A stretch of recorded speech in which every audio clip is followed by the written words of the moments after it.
They thought we were a mistake, a statistical fluke, a loud, chaotic, war-ridden species from a blue planet no one paid attention to. We were late to the stars, slower than most, and much too reckless for the Council's liking. But they didn't understand one thing: humans learn fast. I remember the first time they invited us in. The grand chambers of the Galactic Council shimmered with alien light, everything perfectly calculated, silent in that eerie, overly civilized way. Their voices came through with perfect translation, too perfect. Polished. Deceitful. We thought it was a privilege. We thought they respected us. But it didn't take long before we understood. We were never meant to be equals. The Council never forgot the moment we lit our first fusion drive. They tracked us quietly behind layers of diplomatic smiles and controlled data streams. We weren't supposed to survive our own evolution. Nuclear fire, viral plagues, political collapse. Odds said we should have gone extinct by now. But we didn't. We kept going. Scarred, yes. Broken in places. But stubborn. And very much alive. It was Ambassador Riel who saw it first. Not a soldier, not a scientist. Just a woman with tired eyes and a memory too long for her own good. She sat in the observation gallery, staring out at the void while Council envoys paraded their peacekeeping speeches. She noticed the way the Vernari diplomat flinched every time Earth was mentioned. Not out of fear. Out of disdain. Their patience isn't real, she had whispered into her personal log, not knowing it would become the first entry in what historians would one day call the final warning. We were warned in ways we didn't recognize. Shifts in trade. Unspoken restrictions. Sectors being closed off for maintenance. The Siguri system, the one with the high-yield helium-3 harvesters, suddenly declared ecologically unstable. Our colonies couldn't expand beyond line 4.5, some made-up grid in space we never agreed to. And when one of our mining ships drifted over the line by accident, it vanished. No distress beacon. No wreckage. Just gone. The Council called it a navigation mishap. We called it murder. But we didn't retaliate. Not yet. At the time, Earth was divided. Some still believed diplomacy would win. Others, well, they remembered history. How peace was often just the moment before the blade falls. We argued, we protested, we tried again. And the Council kept smiling, their voice translations always soothing, always fake. Then came Vesta. Vesta colony was small, no more than 2,000 people. Families. Children. It was supposed to be safe. Deep in human-controlled territory, protected by 2 military satellites and a treaty line the Council had signed themselves. But the treaty didn't matter that day. The orbital cameras went offline first. Then the comms. Then silence. No explosion. No debris. Just radio static. And somewhere out in the cold dark, a Council recon ship leaving a heat signature we weren't supposed to detect. We did. This time they didn't even try to deny it. Unfortunate accident, they said. We urge Earth to maintain stability and avoid provocation. Provocation. That word, provocation, was repeated over every broadcast like a chant. As if wanting answers for the dead was somehow offensive. As if our pain made us the aggressors. We didn't have proof. Not the kind they accepted. Only grief. Only questions. Only thousands of families with empty beds and unanswered messages on their terminals. And that's when something changed. We stopped asking. We stopped sending envoys and begging for a seat at the table. We started watching. Recording. Preparing. The Council thought we were fragmented, chaotic, impulsive. And in some ways we were. But beneath that chaos was something even they couldn't calculate: will. We adapted. We built in silence. While they monitored our major stations, we moved underground. Literally. Hidden black sites, mobile labs, repurposed asteroids. Our AI systems began designing new ships. Ones without registration tags, without predictable energy signatures. We called them ghost rigs. And while they floated in the dark, waiting, humanity began doing what we always do best. We remembered our losses. We named every ship after a fallen colony. Every engine powered by sorrow. Every weapon fused with fury. And still we didn't strike. Not yet. We needed one more mistake from them. One more moment that would justify everything. It came on a moon called Riva 3. It wasn't a military target. Just a listening post. A dozen scientists monitoring pulsar activity and gravitational lensing. But they sent a drone. One of theirs. Shielded, high velocity, surgically precise. It hit the lab dome at 0400 hours local time. No warning. No survivors. We intercepted part of the drone's code. It had a fail-safe message embedded in the destruction log. insufficient relevance to maintain. Like we were trash to be taken out. This time Earth didn't speak. We didn't protest. We just vanished. Ships disappeared from official routes. Our colonies went dark but not dead. They moved off-grid, beneath council surveillance nets. Entire cities under rock, powered by geothermal cores, growing food in silence. We weren't retreating. We were hiding. From them. For them.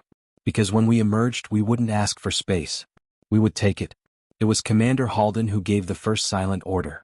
No broadcast. No speech. Just a time-stamped data package sent through encrypted channels to every captain who had waited long enough. Coordinates. Deployment vectors. Authorization codes. And then the Earth fleet moved. Not with a roar. With a whisper. The Council didn't even realize the scale of it until it was too late. Ships began disappearing on their side.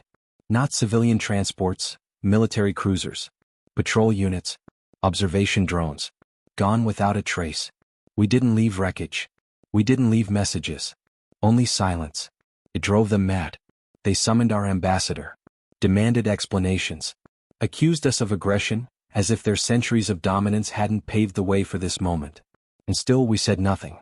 Because by then we understood what they feared most wasn't our anger. It was our restraint. See, the Council had always dealt with enemies that screamed and flailed. That begged. That panicked. But we didn't. We watched. And we waited. And we learned. We studied their alliances, their political structures, their weak points. The Council wasn't one unified species. It was 36 separate empires pretending to be civilized. Pretending to work together. All we had to do was give them a push. So we did. A trade route here. A stolen code there. A falsified message leaked to the wrong ears. It didn't take much. They turned on each other like wolves. In the chaos we moved faster. Deep into their core systems. Not to destroy but to observe. To show them what it felt like to be watched. They tried to retaliate. One Council fleet approached Saturn, weapons hot. It never reached orbit. The fleet disappeared into the storms of Jupiter, sensors blinded, pulled in by gravitational lures designed to mimic safe lanes. Hundreds of thousands of metric tons of warships, lost to the void. Then we sent our first and only message. Just 5 words. We are not your mistake. No threat. No demand. Just truth. And for the first time the Council hesitated. But it wasn't over. They started deploying peacekeepers, smaller units, stealth units. Hoping to catch us unprepared. One made it to Mars. It breached the atmospheric perimeter during a dust storm, cloaked, undetected by standard satellites. But it wasn't undetected. Because humanity had changed. Every rock, every ridge, every data stream was now watched. Not by official forces. But by us. By people. Farmers. Technicians. Children with signal apps tracking radiation spikes for fun. We saw it. And we let it land. Then we surrounded it, not with weapons but with cameras. The images went viral across Council networks within hours. A sleek, state-of-the-art stealth cruiser, stuck in red soil, surrounded by 100 humans in weather gear, all waving at the sky. Smiling. Waiting. That's what made them panic. Not the tech. Not the force. The smile. Because it wasn't scared. It was ready. Suddenly the Council started making offers. Negotiations. Trade routes. Invitations to mutual cooperation. But Earth didn't answer. Not yet. We were still counting. Still remembering Vesta. Still waiting for the part they didn't know was coming. Because what they misjudged wasn't our rage. It wasn't even our strength. It was the thing no equation could predict. Hope. And now we were ready to show them what it looked like when hope turned into action. That's when the anomaly appeared near the Alaris cluster. Council scanners picked up a massive, unidentified object entering slipspace. Bigger than anything they'd seen. Energy readings off the scale. No registration. No communication. Just motion. Straight toward their capital. Their fleet scrambled. Warnings echoed across the galactic net. All eyes turned to the dark. And when it emerged, it wasn't a warship. It was worse. It was us. But not the humans they remembered. Not the diplomats. Not the beggars. Not the ones asking for peace. This was something new. Something ancient. Something rising. And just before contact, a single transmission echoed across every frequency in the galaxy. You were warned. Then everything went dark. And the stars held their breath. They called it Oblivion Protocol. But that wasn't its real name. Not on Earth. Not to those who built it. To us it was just the Ark. It had no weapons visible to the eye. No aggressive shape or fighter escorts. From a distance, it looked like a drifting city of steel, humming quietly against the stars.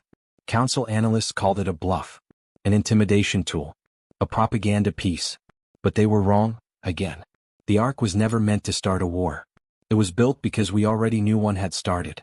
And we built it like we build everything else, through desperation, unity, and a long memory. The Council never understood how we could go from tribal chaos to interstellar engineers in less than a few centuries. They didn't grasp the weight of Earth's history, the fire behind our ambition. Every war we survived, every failure, every heartbreak, it taught us something. And we passed those lessons down.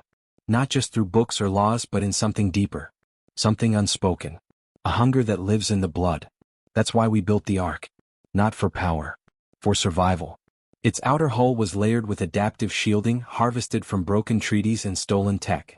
Its core reactor was a blend of physics no Council race had dared attempt. Controlled singularity fusion, pulsing like a heartbeat in the dark. The Ark wasn't fast. It didn't need to be. It was inevitable. And now it drifted closer to the Council's heart world, where all decisions were made. Where centuries of rule had never once been interrupted. Until now. Inside the Ark, silence. No alarms. No countdowns. Just a crew of 500, each one handpicked, each one with a reason to be there. Not soldiers, not politicians. Survivors. Mothers. Sons. People who had lost someone to the Council's slow, cold hand. People who still heard the silence of Vesta in their dreams. Commander Halden stood in the observation dome, watching the glow of the capital planet below. It looked peaceful from here. But he knew better. He remembered the day he buried his sister after the drone strike on Riva 3. There had been no remains. Just melted dirt and the ring she had mailed him weeks before. A ring made from earth copper etched with the words, "We carry each other." Now he wore it around his neck. And each time the chain brushed his collar, it reminded him why he was here. Behind him, footsteps. Light, careful. It was Mira, the lead systems analyst. Younger than most on the crew but sharper than anyone Halden had ever met. Her family had worked for the diplomatic corps. All dead now, stranded during a lockdown in the Lias Belt. Mira had hacked into Council channels and listened to their last messages before the air ran out. She never cried about it. But she hadn't smiled since. Status? Halden asked without turning. "We're in position," she said softly. "The capital's defense grid is still offline on the lower Ark. They don't know we're here. Or they don't believe we matter." Halden nodded once. "We're not here to be seen." Mira hesitated, then added, "The signal's ready. If we want to broadcast, it's now." He looked at her, then out the window again. "I want them to feel what we felt," he said. "Not fear. Uncertainty. I want them to question everything they thought they knew about us." She didn't answer. She didn't need to. The crew understood the mission. Not to destroy. To unsettle. To shake the ground beneath their perfect towers. Back on Earth, silence hung heavy in the command centers. The Ark's journey was being watched in secret by those who still believed in something more than survival. Underground bunkers in Iceland, encrypted bunkers in the Andes, deep ocean relay towers floating like ghosts beneath the Pacific. All listening. All waiting. Among them was Soren, a former Council translator who had defected years ago. Half human, half Vernari. Born between two worlds. Raised to believe peace was possible, until he saw what the Council did to those who didn't fit. Now he sat in the shadow of Mount Algon, eyes fixed on the data stream coming from the Arkansas. He barely breathed. They were in range now. It had begun. And yet, no fire. No chaos. Just quiet. That quiet terrified the Council more than any invasion. Because in that stillness was the reminder of everything they couldn't control. On the Council world, debate raged behind sealed chamber doors. Admiral Vexen of the Scyther Dominion barked at the holograms circling him. "They've entered restricted space without declaration. That alone is grounds for annihilation. Their ship shows no aggressive posture," another voice cut in. "To fire unprovoked would breach 34 treaties. They breached them first. With silence. With shadow games. They haven't even spoken." "That's the point," Vexen roared. But beneath all the shouting, one thing was clear. They didn't know what the Ark was. And that terrified them. For the first time in centuries, the Council had no protocol. They had ruled so long by certainty. By overwhelming control of outcomes. But now they couldn't predict us. Because they had never understood us. To them we were always anomalies. Emotional. unstable, dangerous. They studied our wars, our violence, our collapses. But they never studied our rebirths. They never saw the way we rebuild. After fire, after flood, after loss. That's where our real strength lived. And what we do next. And now, it was our move. On the Ark, a single room came to life. It wasn't the bridge. It wasn't the engine core. It was the memory deck. A chamber filled with the recorded voices of those who had been lost. Ordinary messages. Home videos. Children laughing. Parents singing lullabies. Scientists explaining what they had discovered before the end. All of it stored. All of it sacred. The council destroyed lives with clinical precision. But they never remembered names. We did. And the Ark carried them all. In the center of the chamber, a projector lit the dark. A woman appeared, gray streaks in her hair, a cracked voice, tired eyes. It was Ambassador Riel. Her final log. "I know this message won't reach Earth," she had said, voice trembling. "But if someone finds it, tell them we tried. We begged. We showed them everything we are. But they didn't see us." She paused, her fingers wrapped around a small data crystal. "They don't fear us. They dismiss us. That's worse. But the moment they stop watching is the moment we change. We always change." Her eyes lifted toward the lens one last time. "Don't become them. Make them become us." The recording ended. Mira stood silently near the console, hands tight at her sides. She had heard the message before. Everyone on the Ark had. It was the first thing you listened to before boarding. A vow. Halden's voice came over the comms. "Activate the broadcast." "No speech." Mira asked. "No speech," he replied. "Just the memory." She nodded and pressed her hand to the glass. Across thousands of frequencies, across the stars and into every corner of the Council's tightly controlled network, the voices of Earth's dead rang out. Laughing, singing, loving. And for the first time, the Council couldn't silence it. Every attempt to block the stream failed. Every server overloaded.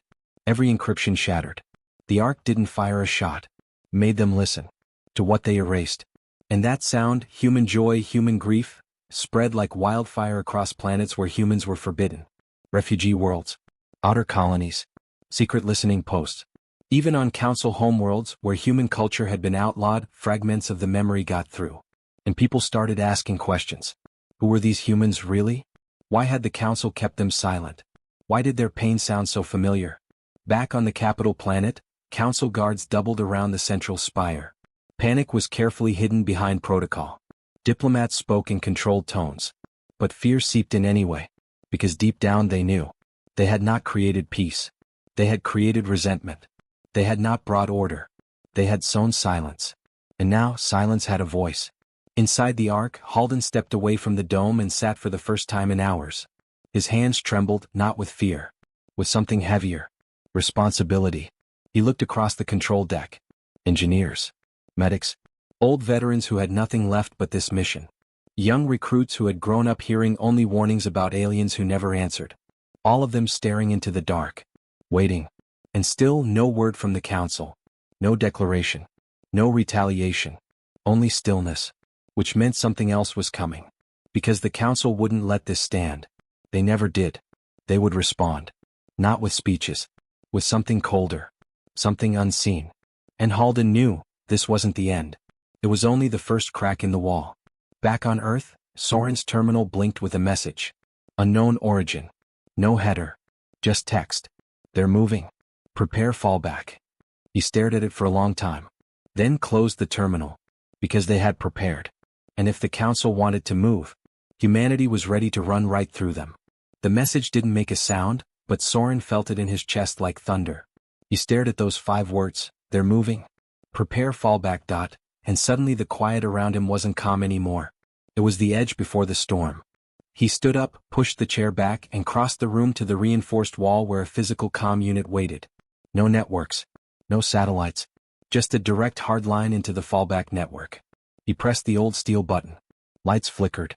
A single beep. Then another.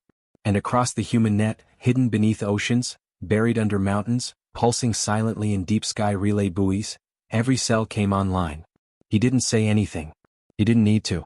Every operator, every sleeper agent, every off-grid commander saw the same thing light up on their screen. Stage red. The Council wasn't stalling anymore. They were coming. But no one knew from where.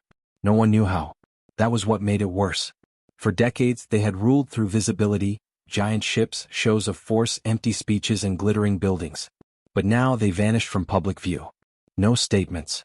No press. No denials. The capital remained dark. Their fleet stopped transmitting. And when their ships left orbit, they didn't head for Earth. They headed for nowhere. Ghost routes. Black vector lines far outside the trade lanes. Deep space vectors no one used unless they didn't want to be found. The Ark picked up the first sign. Not visually, the Ark was blind on purpose with most scanners turned inward. But Myra's passive sensors caught the shift. Gravity distortions. Space blooming like bruises. Movement without signatures. She stared at the screen, heart pounding. Multiple contacts, she whispered. How many? Halden asked, rising from his seat. She didn't answer at first. She zoomed out. More dots appeared. Over 100. Maybe more. And ships. She shook her head. No hull shapes. No readable engine trails. Just mass. And they're spreading. Halden turned toward the main display.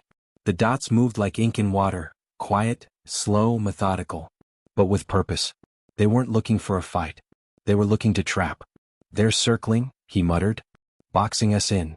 We can jump, Mira offered, her voice tight. No, Halden said. That's what they want. They're baiting a reaction. But if we stay, we learn, he cut in. We don't flinch first. And so the Ark stayed. 5 days passed. The ring grew tighter. No shots fired. No communication. Just motion. Silent pressure.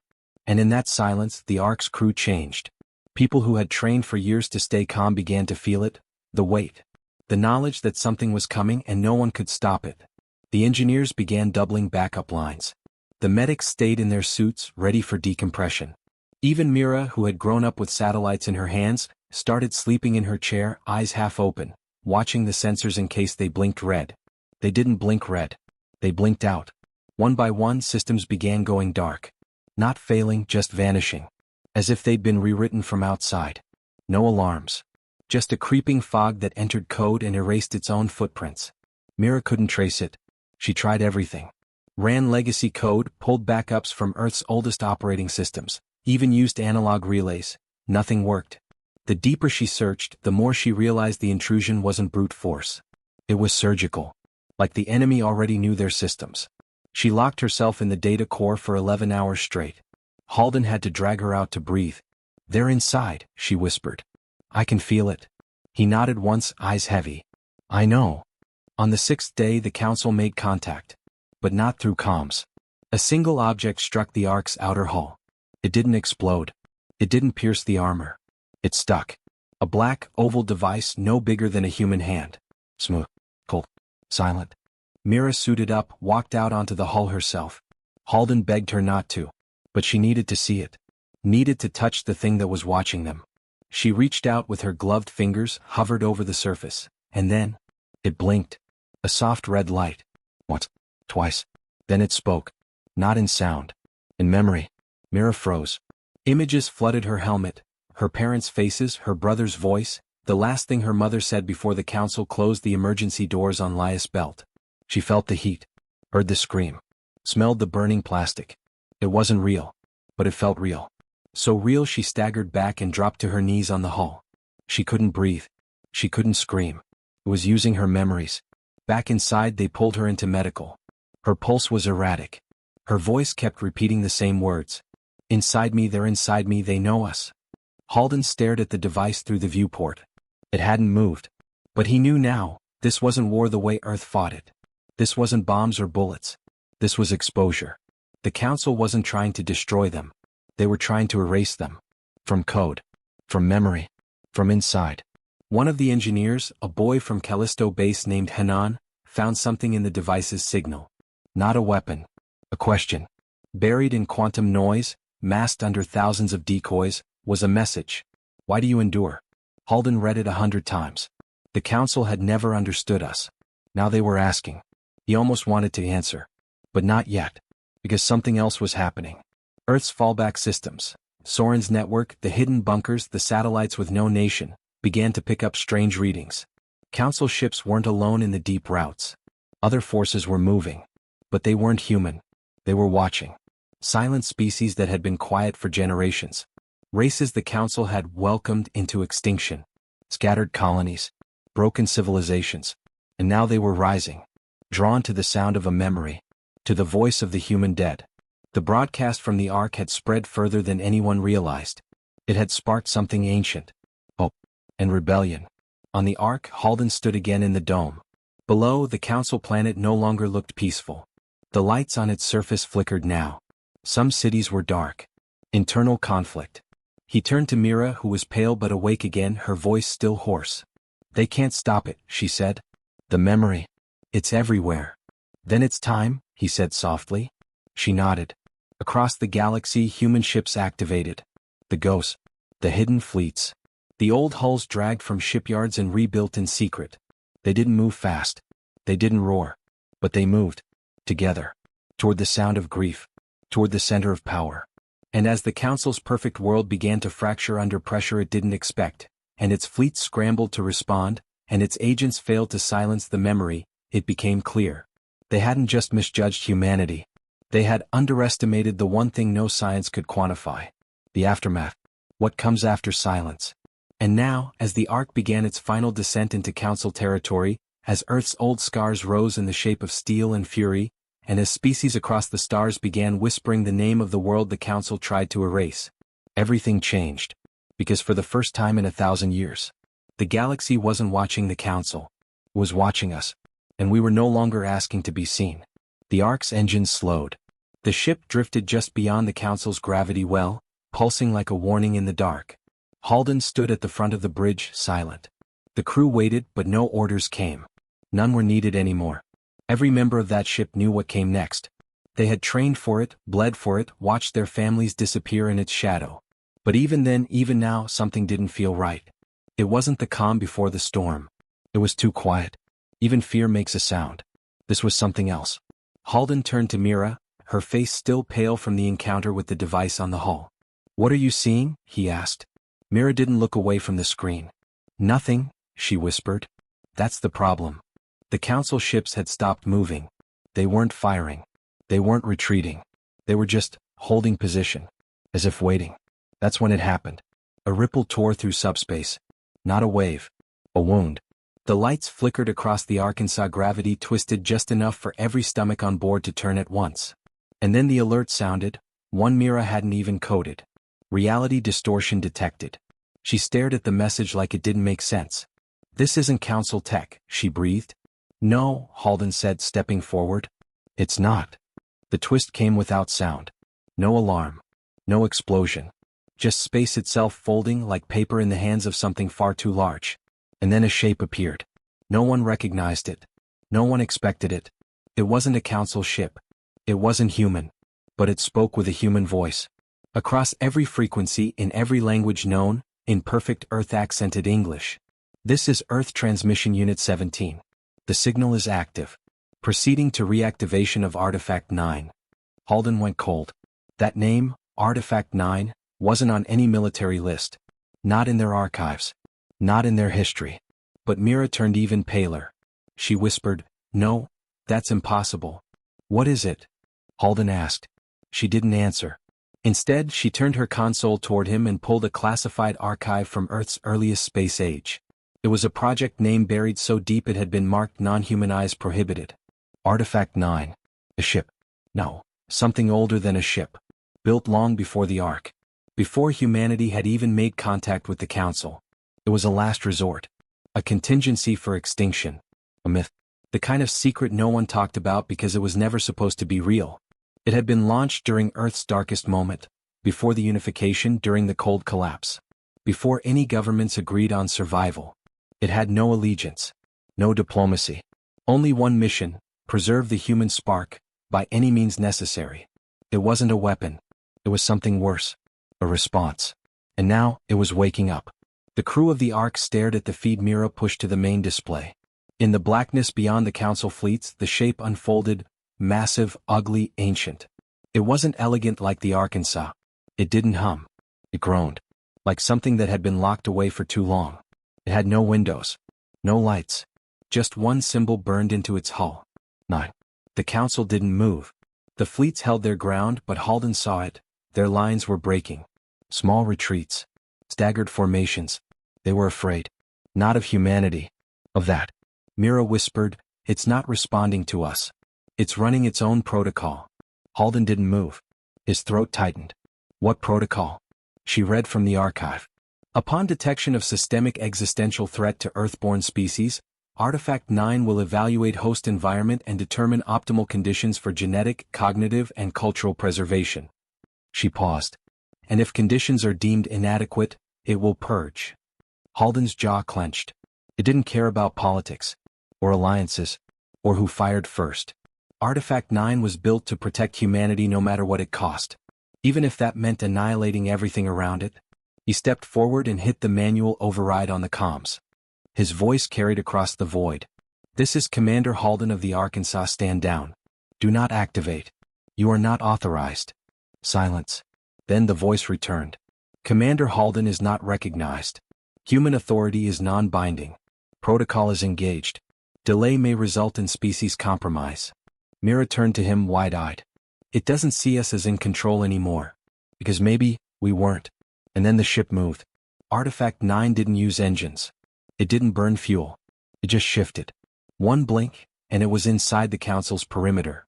No time. No space between. Just position. Myra's console went black. So did every sensor on the Ark. And across every Council world, every fleet, every listening station, the same signal echoed once more. Witness preservation. The Council finally reacted. Fleets activated. Shields rose. Firepower lit the void. But nothing touched Artifact 9. The weapons passed through it like it wasn't there. Like it existed outside of now. Halden stared at the shape. This wasn't escalation. It was something else. He pressed his hand to the comm again. "Soren," he said, broadcasting through the fallback network. "Tell me someone down there knows how to stop this." Back on Earth, deep beneath what was once Nairobi, Soren sat in a room with two other people. Old, scarred, forgotten names. People who had vanished from Earth records decades ago. They had once overseen the origin of Artifact 9. And now they were watching it awaken. "Why is it targeting the Council?"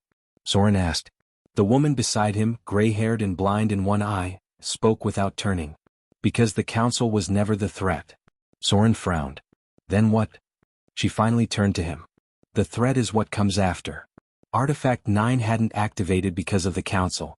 It had activated because something else was coming. Something only it could detect.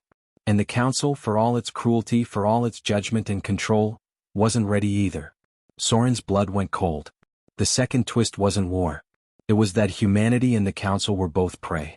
And the predator was almost here. The sky above the Council capital cracked like glass. Artifact 9 was no longer a shape. It was a presence. Heavy. Watching. It didn't move with speed. It shifted reality. One moment it hovered in space, the next it was inside orbit. Council satellites failed.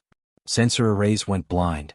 Every digital system designed to understand the world around them suddenly saw nothing but a single repeating message. Preservation requires purging. Inside the Ark, Halden stood at the edge of the dome, watching the massive black form descend slowly toward the Council planet. He had no orders left to give. The ship wasn't responding. Artifact 9 wasn't attacking. It was preparing. He could feel it.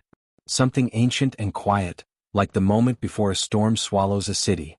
Mira was trying everything, rerouting signals, bouncing emergency overrides through dead satellites, even linking through old Cold War radio bands. Nothing worked. Artifact 9 wasn't ignoring them. It just didn't recognize them. It had classified humanity as something to be saved. Everything else was in the way. "Maybe we let it finish," said one of the engineers quietly, his voice raw.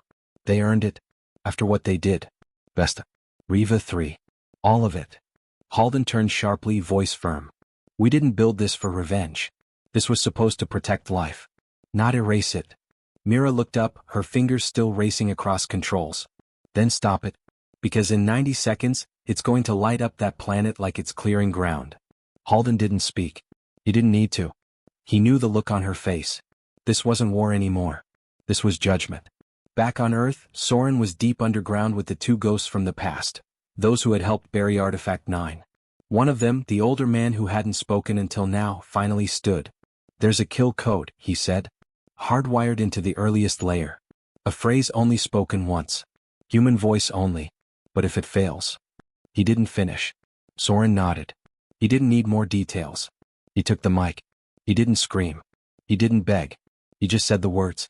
Humanity remembers. Nothing happened. 5 seconds. 10.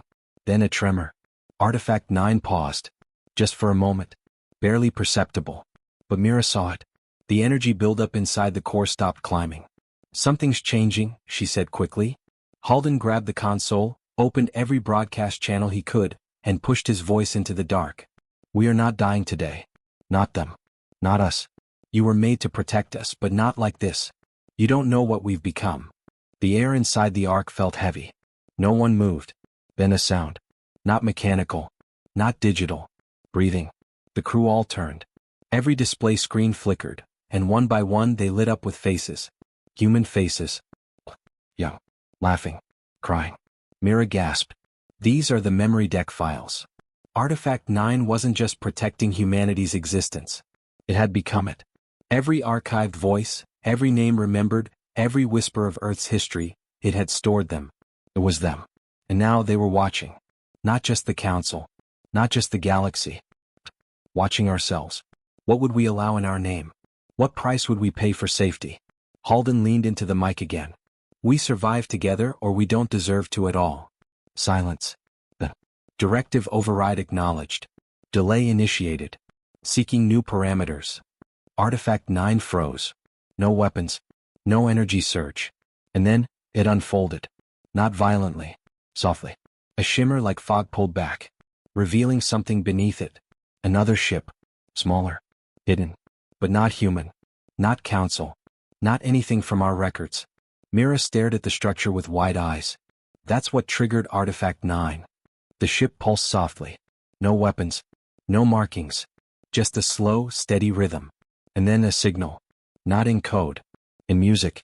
3 notes. Over and over. Simple. Set. Like a lullaby lost in time. Soren's voice crackled through the Ark's comms. We just translated the pattern. It's not a weapon. Then what is it? Halden asked. A warning. Suddenly everything made sense. Artifact 9 didn't wake up because of the Council's cruelty. It woke up because something else had arrived. Something even it couldn't understand. A third presence. Not a fleet. A force. Older than both of us. And it was coming. Mira leaned close to her screen, heart racing. What is it warning us about? Soren answered slowly. It's warning us not to fight each other when the real enemy arrives. And for the first time in 1,000 years, the Council broadcasted back. One message. No arrogance. No protocol. Just 4 words. We were all wrong. Artifact 9 stood silent now, dormant, watching the sky. The Ark drifted beside it, fragile but alive. And the unknown ship, the source of the signal, vanished without a trace, like a ghost finishing its whisper. Back on Earth, the stars began to dim. One by one. Flickering out. Not destroyed. Covered. Like something massive was moving through the void. Something neither human nor Council built. And in that moment, as 2 enemies stood stunned in the dark, humanity realized something terrifying. This story wasn't the end. It was the beginning. The stars continued to disappear. Not in destruction. But like curtains closing on a stage. Halden stood alone in the dome of the Ark, staring into the strange, growing dark. No warship caused it. No weapon. Just a shadow moving across the galaxy, stretching wider than light itself. He didn't speak. Didn't blink. He simply breathed, grounding himself in the stillness.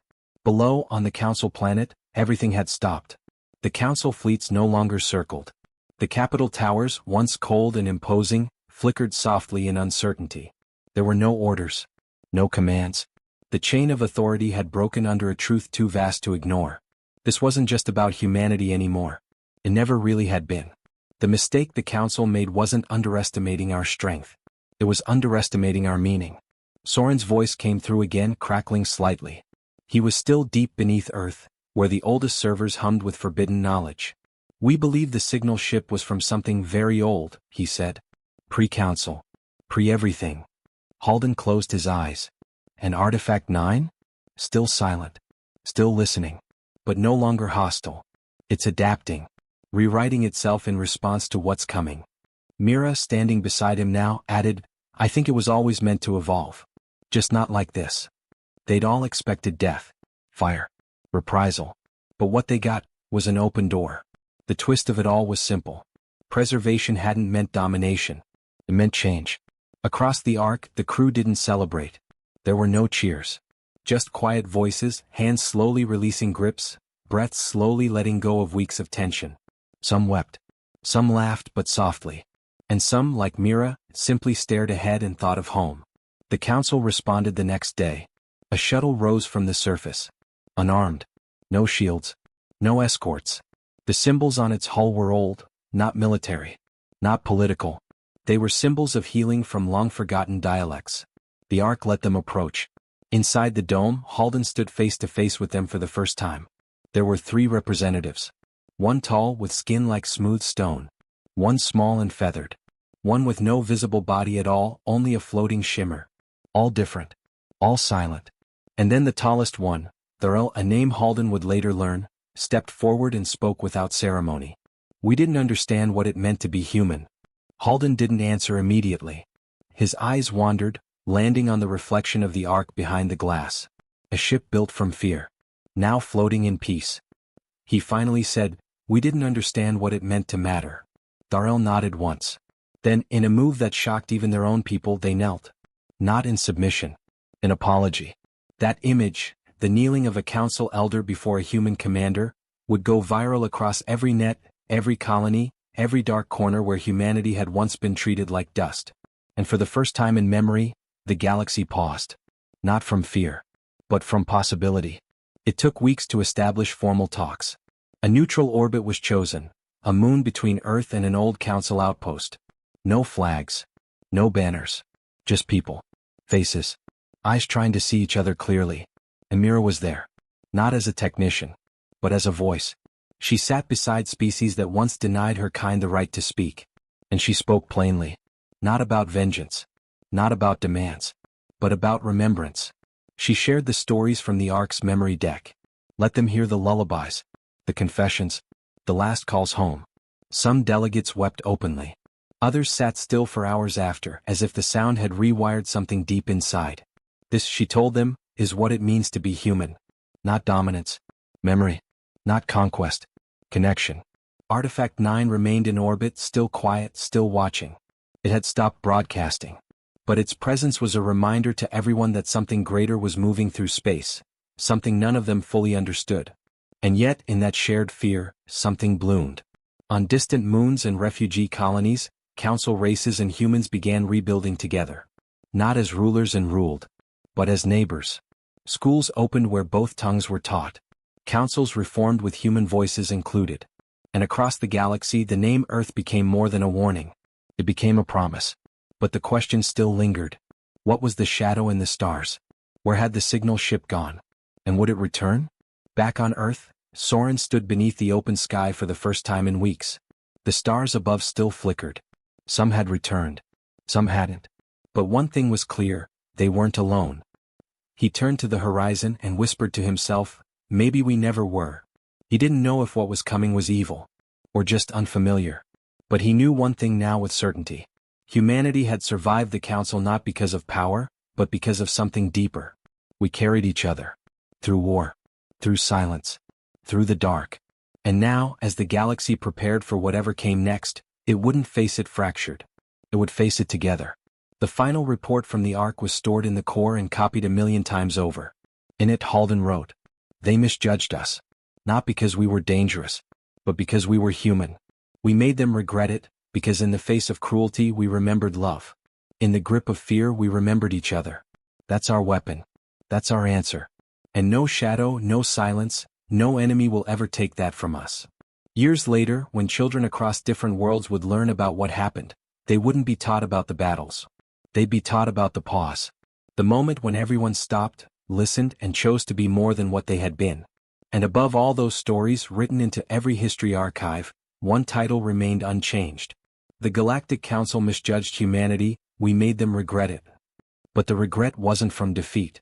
It was from failing to see our worth in time. Now they had. And so had we. The Ark was retired. Artifact 9 was buried again, far beyond the edge of known space, by mutual decision. And Earth? Earth was no longer just a world. It was a beginning. Because when the real darkness comes, and someday it will, it won't be fear that saves us. It'll be us, together.